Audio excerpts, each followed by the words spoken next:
Alors, dans cette vidéo, ce qu'on va voir, c'est comment faire un carroyage. Un carroyage, ça va nous permettre, typiquement dans ce cas ici, de créer une maille régulière qui va nous permettre de observer des phénomènes de densité. Vous voyez que mes sites archéologiques, ils sont très nombreux, mes sites archéologiques de bord de Seine sont très nombreux, et le problème, c'est que c'est une information qui est difficile à appréhender à l'œil. Donc ça, on va l'abstraire et on va essayer d'en avoir une visualisation un peu meilleure, un peu plus efficace. Et donc typiquement, on va plutôt venir observer la densité de sites archéologiques plutôt que simplement leur positionnement. Pour observer la densité, une densité, c'est un nombre d'individus rapporté à la surface. Et ici, il me faut une surface régulière, un maillage régulier, d'où l'intérêt de mettre en place un carroyage.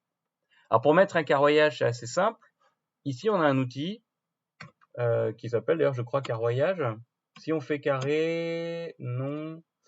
Attendez. Grille, non, c'est pas ça. Voilà, grille, création de vecteurs, créer une grille. Alors évidemment, on aurait aussi pu la trouver ici, comme ça. Création de vecteurs, pardon, et il doit être quelque part géotraitement. Non, voilà, outil de recherche, créer une grille. Bon, alors pourquoi c'est plus en recherche qu'en géométrie, je sais pas. Mais bon, l'important c'est que on le trouve de toute façon facilement ici en créant une grille. Donc on y va. Et type de grille. Alors type de grille, pourquoi on peut avoir une grille en points? En fait, tout simplement, c'est que si on fait une grille en points, on va avoir les points qui correspondent aux angles de notre grille. Donc des fois, on veut juste avoir des points de référence. Ça, c'est voilà, typiquement, on a un carroyage qu'on vient rapporter. C'est-à-dire qu'en fait, on a une fouille qu'on a fait sur papier avec un carroyage. Ce carroyage, on vient le rapporter. Des fois, c'est parfois plus pratique pour replacer les plantes d'avoir des points. On pourrait juste aussi avoir des lignes qui se croisent, mais nous, on veut une surface. Donc, on a besoin de quoi? D'un polygone. Alors, vous voyez qu'ici, on a différents types de polygones, mais on va pas s'embêter. On pourra avoir des hexagones, mais on va prendre des rectangles.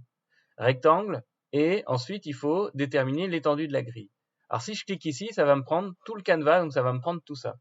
Ça m'intéresse pas. Moi, ce qui m'intéresse, c'est d'avoir le moins de carrés vides et de correspondre à l'emprise en fait de ces points. Donc je pourrais juste aller calculer depuis la couche et calculer depuis la couche carte archéologique des bords de Seine. Et puis évidemment, je peux aussi dessiner sur le canevas parce qu'ici en réalité, ces points-là, ces points qui sont très extérieurs avec rien au milieu, ils vont venir juste étaler ma donnée, ça m'intéresse pas.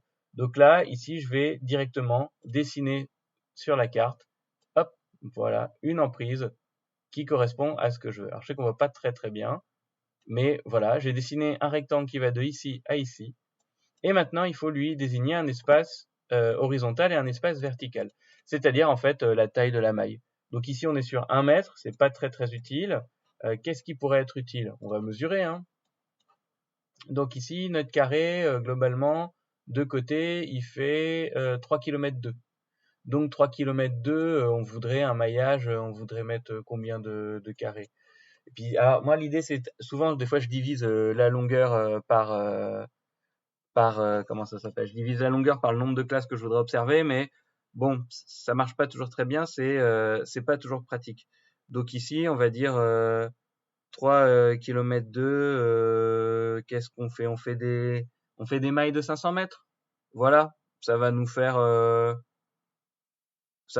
quelque chose comme 7 carrés.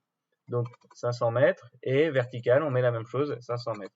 Superposition, tout ça, on s'en occupe pas. Et le SR de la grille, c'est le SR que j'utilise pour mon projet. Donc ça me va très bien. Je laisse fichier temporaire. Pour l'instant, on va juste voilà l'observer. Et je lance. Et maintenant, j'ai ici ma grille. Et dans cette grille, en fait, ce qu'on va faire, c'est qu'on va simplement venir récupérer l'information qui se situe en dessous. On va croiser des données. On va comparer des géométries pour ensuite rapporter cette information dans ma nouvelle grille. Et ça va être l'objet de la vidéo suivante.